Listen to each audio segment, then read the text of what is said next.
Good morning. It's Thursday morning. That means it's time for Beans and Business. Thanks for tuning into the show. My name is Nicholas James Thomasma. I'm a musician living in Grand Rapids, Michigan. It's March 23rd, 2023. We had a little bit of rain this morning, melted away all the rest of the snow, and I see the sun's trying to pop out a little bit here, so it's feeling like spring here in Michigan, and that's definitely a good thing. I had the opportunity to host Founders Open Mic this last week and the previous week. For those of you who don't know this about me, I hosted Founders Open Mic for 13 years. And prior to that, I hosted an open mic at Z's Bar and Grill. And so I got like 15 years of open mic host experience. And I wanted to talk today a little bit about how to host an open mic. This is something that I'm not like ripping on anybody here. I've been to a lot of open mics. I've seen a lot of different styles and a lot of different hosts and a lot of different performers. There's no right, there's no wrong, but there are some key things about hosting an open mic that are different than, say, a regular gig. Okay, so I'm just going to give you some tips. Number one, have a visible sign-up list. Something that is big that says open mic. Some people just bring like a notepad and set it like on the corner of the stage or at the front table or whatever. That's fine as long as there's something. They walk in and they can find a list. When I hosted Founders Open Mic, I got a chalkboard, huge chalkboard. We put it right up on the stage and wrote everybody's name real big so that everyone in the room knew it's open mic and these people are performing. You could see how many people were signed up, if there was room for more. It's a nice visual tool for your audience and for your performers to have a visible sign-up list. Number two, be friendly and engaging with the audience because ultimately they are there to enjoy themselves. They may or may not have come for open mic, but really they're there to have a good time. So if you get up there and you're having a good time, and hey everybody, thanks for coming out. We're so glad you're here with us. We got open mic tonight. That sets the tone because a lot of your performers maybe are going to be a little uncomfortable, awkward, shy, new. They might not have the charisma to go and say to the audience, here's what's going on, everybody. Thanks for hanging out with us. So that's your job as the host, to set the audience at ease in that way.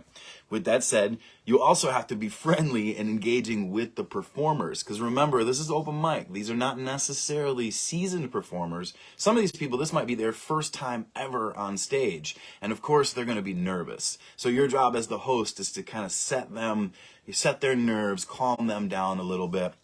I remember people would always say to me, oh man, I got to go up after that guy.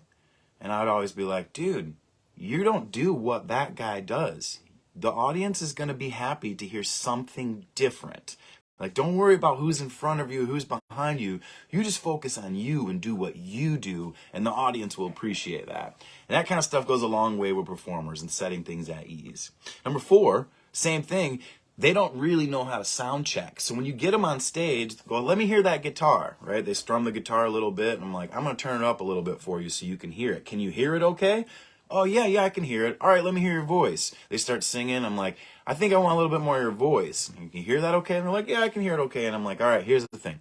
If you start playing and you can't hear it, just ask me, can I get more of my guitar in the mix or my vocal in the mix? I can help you with that. Because oftentimes as the host of the open mic, you're also the sound engineer.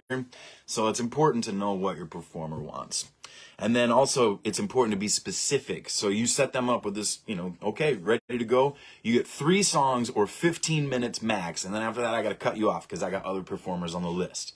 Because if they don't know how many songs they're supposed to play, maybe they've got like 5 songs in their head they're going to play. And then you cut them off after 3 and they're like, man, what a dick. It's easier to just be communicative up front.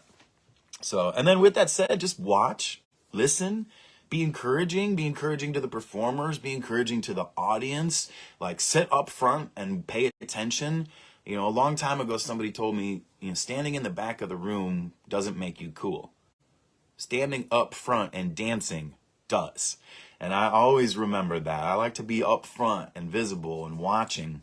And then finally, this is the last tip that I can give for is once you have your open mic up and running, take a look at your list of performers and see if there is a way that you can be more inclusive.